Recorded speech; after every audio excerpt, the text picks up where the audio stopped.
Grace tabernacle apostolic search உள்ளான மனிதன் புதிய நாளுக்குள் அனுதின தியானம்.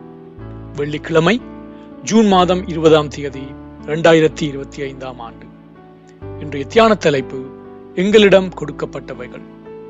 இன்றைய தியான வசனம் லூக்கா எழுதின சுவிசேஷம் 17 அதிகாரம் 21 இதோ தேவனுடைய ராஜ்யம் உங்களுக்குள் இருக்கிறதே என்றார். தியானம். அங்கே எழுப்புதல், இங்கே எழுப்புதல்.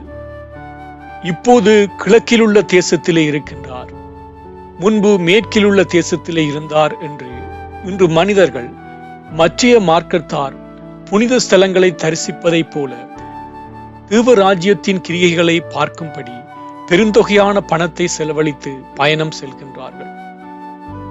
கர்த்தருக்கு சித்தமானால் அவர் மனிதர்கள் வழியாக வல்லமையுள்ள கிரியைகளை நடப்பிப்பார். ஆதி முதல் அப்படியாக அவர் வல்லமையுள்ள கிரியைகளை நடத்தி வருகின்றார்.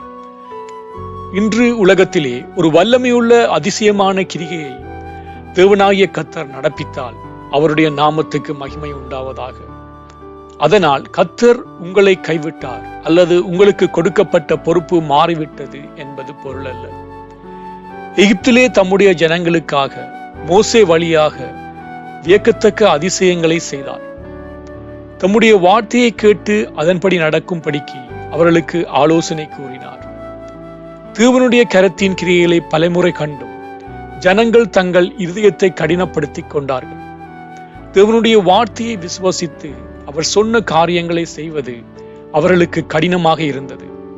அதனால் வனாந்தரத்திலே 40 வருடங்கள் அலைந்து திரிந்தார்கள். பிரியமானவர்களே, தேவனுடைய ராஜ்யமானது இதோ இங்கே என்றும் அதோ அங்கே என்றும் சொல்லப்படுவதற்கும் ஏதுவிராது. இதோ தேவனுடைய ராஜ்யம் உங்களுக்குள் இருக்கிறதே என்று கர்த்தராகிய இயேசு கூறியதை நாம் கடந்த நாட்களிலே தியானம் செய்தோம். உங்கள் ஊரிலே பெரும் ஜனக்கூட்டம் திரண்டு வந்திருக்கிறது, நான் அங்கே செல்வேன் என்று ஒரு ஊழியன் தன் வீட்டில் விதைப்பட வேண்டிய காரியத்தை மறந்து போனால் அவனுடைய எஜமானானவன் அவன் மேல் பிரியமாய் இருப்பாரோ? அவர் உங்களை நம்பி தந்த சிறிய பொறுப்புகளிலே கண்ணும் கருத்துமாக இருங்கள், சத்திய வேதத்திலே நிலைத்திருங்கள்.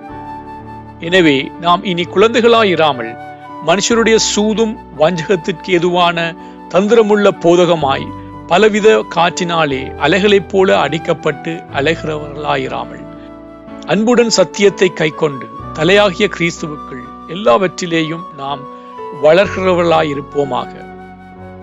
ஜெபம் செய்வோம். தேவராஜ்யத்தின் புத்திரனாக என்னை ஏற்படுத்தின தேவனே, ஒரு நல்ல உக்கிரானக்காரனாக நீர் எனக்கு கொடுத்தவைகளை உம்முடைய சித்தப்படி செய்து முடிக்க எனக்கு ஞானமுள்ள இருதயத்தை தந்தருள்வீராக. இரட்சகர் இயேசு வழியாக ஜெபிக்கின்றேன். ஆமென்.